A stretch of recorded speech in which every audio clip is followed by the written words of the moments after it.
High প্রিয় শিক্ষার্থীবৃন্দু, welcome back with another new video. প্রিয় শিক্ষার্থীবৃন্দু, ফিরে আসলাম তোমাদের মাঝে আরও একটি সুন্দর ভিডিও নিয়ে।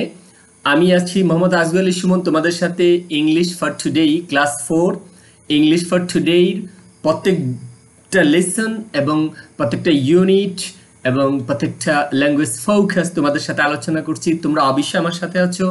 আমার ইউটিউব চ্যানেল ইংলিশ ই গ্যালারি অবশ্যই তোমরা সাবস্ক্রাইব করে রেখেছো এবং সবগুলো ভিডিও প্রথম পেতে অবশ্যই লাইক কমেন্ট শেয়ার করে দিবে। ওকে, থ্যাংক ইউ আমার সাথে আবারও থাকার জন্য। প্রিয় শিক্ষার্থীবৃন্দু, today we will learn about unit 28 letters to a friend. letter to a friend, তোমার বন্ধুকে চিঠি লেখো। কিভাবে আমরা চিঠি লিখবো, তাই না? আমরা কিভাবে একটা লেটার লিখবো সেই নিয়মটা আজকে আমরা শিখবো। লেসন 1 to 3 আজকে আমরা চিঠি লেখার নিয়ম শিখবো। ওকে, তোমাদের ইউনিট 28 এর পেজ নাম্বার হচ্ছে 56 পেজে তোমাদের জন্য এটা দেওয়া আছে। এই পেজে তোমাদের জন্য এটা দেওয়া আছে। আমি এখন আলোচনা করছি তোমাদের সাথে এই চিঠিটি নিয়ে।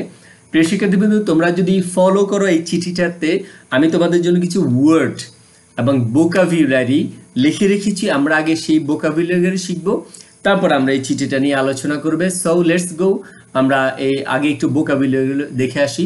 শব্দভাণ্ডার তোমরা অবশ্যই একটা খাতা নিয়ে বসবে, অবশ্যই নোটবুক নিয়ে বসে সেই ভোকাবুলারি লিখে রাখবে এবং কমিট টু মেমোরি মেমোরাইজ করে রাখবে। ওকে, নাও লেটস গো।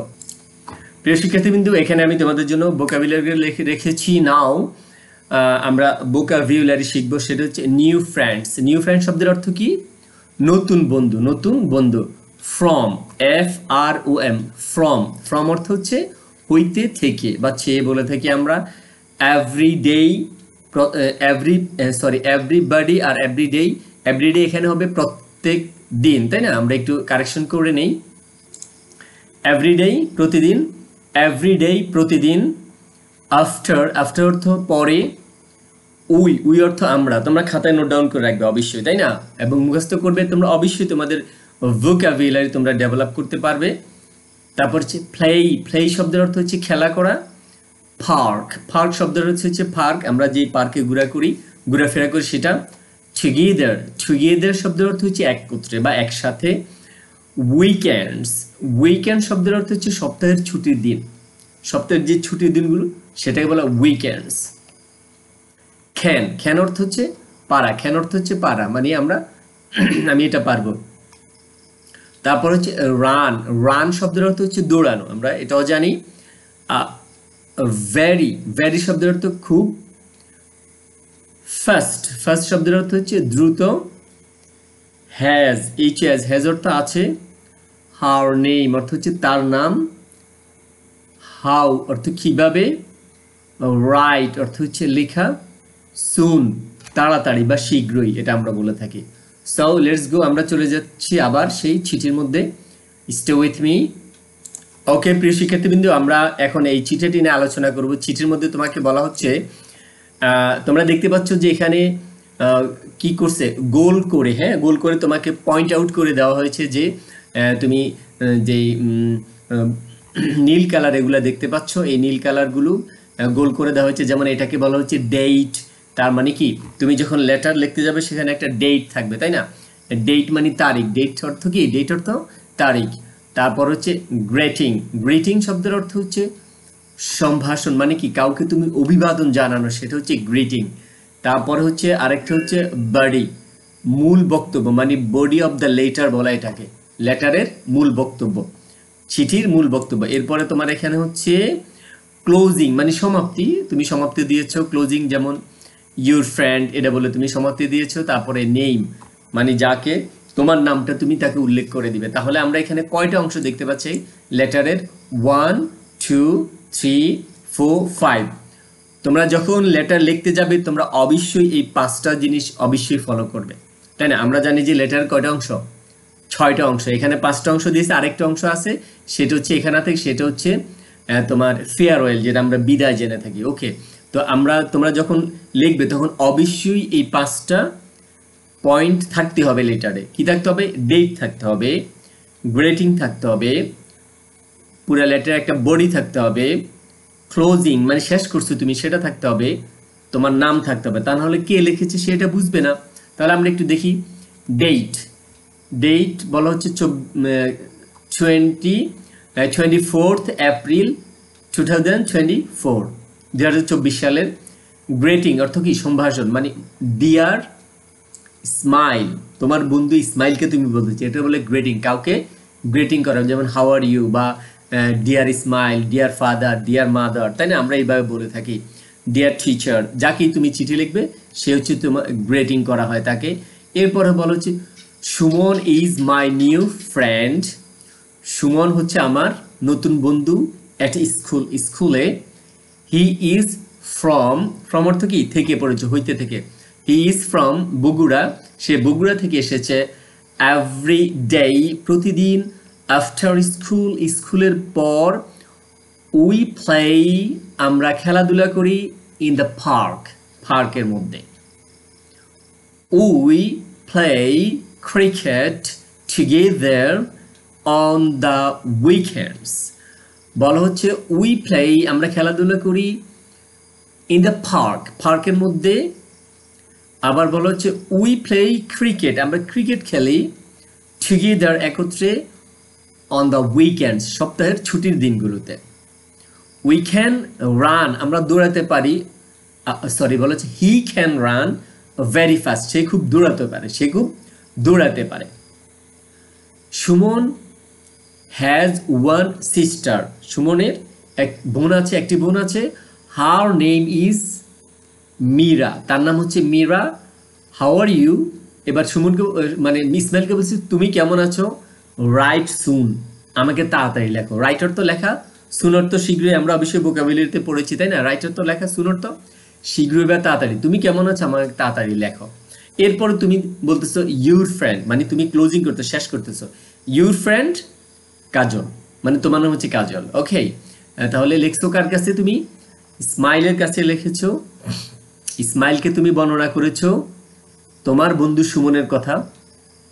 এবার সে বলেছে যে তুমি তোমার সম্পর্কে লেখার জন্য। ওকে, নাও আমরা এবার বি কোশ্চেন পড়বো। আমরা দেখতে পাচ্ছি B, read the letter again, বলা হচ্ছে এই লেটারটা পুনরায় পড়ো। আনসার দ্য কোয়েশ্চেন্স, এবং এই প্রশ্নগুলোর উত্তর দাও। প্রিয় শিক্ষার্থীবৃন্দ, আমি তোমাদের জন্য এই প্রশ্নগুলোর উত্তর আরেকটি পেজে খুব সুন্দর করে লিখে রেখেছি। স্টে উইথ মি, তোমরা আমার সাথেই থাকো। ওকে প্রিয় শিক্ষার্থীবৃন্দ, আমরা আগে রিড আউট করি, আমি একটু পড়ি, তোমরা অবশ্যই মনোযোগ দিয়ে শুনো। বলা হচ্ছে number 1, who is the letter to, একটা প্রশ্ন শেষ। Who is the letter from, তার মানে কি বোঝানো হচ্ছে, who is the letter to, লেটারটি কার কাছে লেখা হয়েছে। Who is the letter from, এবং লেটারটি কোথ থেকে আসছে বা কার কাছ থেকে আসছে। Who is Kajal's new friend, কাজলের নতুন বন্ধুর নাম কি ছিল বা নাম হয় কি। Where, number 3, where is his new friend from, তার নতুন বন্ধু কোথা থেকে এসেছে। Number 4, what sport does Kajal play with his friend, Kajal কোন খেলাটি তার বন্ধুর সাথে খেলে। What, number 5, what is the name of his friend's sister, তার বন্ধুর বোনের নাম কি। ওকে, নাও আমরা আনসারটা দেখে আসি। বলা হচ্ছে এখানে আমি তোমাদের জন্য রেখেছি সেই আনসারটি, তোমরা একটু দেখো। বলা হচ্ছে who is the letter from, who is the letter, sorry, letter to and letter from. বলা হচ্ছে পত্রটি বা চিঠিটি কাকে লেখা হয়েছে, পত্রটি কার কাছ থেকে এসেছে বা কোত্থেকে এসেছে। Now answer, the letter is to Ismail, লেটারটি ইসমাইলকে লেখা হয়েছে, তাই না, আমরা দেখেছি ওখানে ইসমাইলকে লেখা হয়েছে। এই যে এখানে দেখো, এই যে এখানে, এই যে ডিয়ার ইসমাইল, ইসমাইলকে লেখা হয়েছে, তাই না, ডিয়ার ইসমাইল মানে তুমি ইসমাইলকে বলছো, ইসমাইলকে লেখা হয়েছে পত্রটি। দ্য লেটার ইজ ফ্রম কাজল, তাহলে কাজলের কাছ থেকে আসছে, কাজল ইসমাইলকে লিখেছে। নাম্বার 2,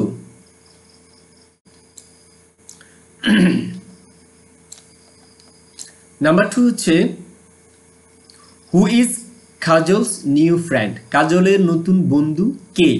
তোমরা অবশ্যই জানো কাজলের নতুন বন্ধু কে। Suman is Kajal's new friend, কাজলের নতুন বন্ধু হচ্ছে সুমন। কাজল সুমন সম্পর্কে বলেছে, সুমন হচ্ছে তার নতুন বন্ধু। তারপরে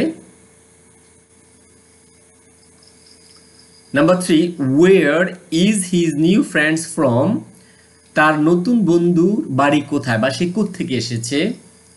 আনসার হচ্ছে his new friend is from Bogura, তার নতুন বন্ধু কোত্থেকে এসেছে? তার নতুন বন্ধু এসেছে বগুড়া থেকে। কোত্থেকে আসছে? বগুড়া থেকে। এই যে বলা হচ্ছে his new friend is from Bogura, Bogura থেকে এসেছে। Number 4 what sport does Kajal play with his friend, কোন ধরনের খেলা, কোন খেলাটি কাজল তার বন্ধুর সাথে খেলতো? কাজল তার বন্ধুর সাথে কি খেলা খেলতো বা কোন খেলাটি খেলতো, তাই না? নাও কাজল প্লেজ ক্রিকেট, ক্রিকেট খেলতো, তাই না? তোমরা বলছো ক্রিকেট খেলতো উইথ হিজ ফ্রেন্ড। কোথায় খেলতো বলো তো? পার্কে, ইন দ্য পার্কে খেলতো। এবার হচ্ছে what is the name of his friend sister, তার বন্ধুর বোনের নাম কি ছিল? তোমরা এখানে পড়েছো বোনের নাম কি ছিল? তার একটা ছোট বোন ছিল, হার নেম ইজ মীরা। তাহলে আমরা এই আনসারটা এখানে দিব। বলা হচ্ছে his friend's sister's name is Meera, his friend's sister name is Meera. তোমরা অবশ্যই এখানে দেখে থাকবে যে কোথায় ফুল স্টপ ব্যবহার করা হয়েছে, কোথায় কমা ব্যবহার করা হয়েছে এবং কোথায় ক্যাপিটাল লেটার ব্যবহার করা হয়েছে। অবশ্যই এগুলো ফাইন্ড আউট করবে বাসায় বসে বসে। ভিডিওটা পজ করে তোমরা এগুলার বাংলা অর্থ সহ সবগুলো আনসার মুখস্থ করে ফেলবে। So thank you very much for stay with me. আমার সাথে থাকার জন্য আবারও ধন্যবাদ প্রিয় শিক্ষার্থীবৃন্দ। তোমরা অবশ্যই আমার ইউটিউব চ্যানেলটি সাবস্ক্রাইব করবে এবং লাইক কমেন্ট শেয়ার করে দিবে সর্বপ্রথম ভিডিওটি পাওয়ার জন্য, পরবর্তী লেসন পাওয়ার জন্য। আমি আশা করি তোমরা অবশ্যই উপকৃত হবে। Thank you very much for stay with me. Thank you all.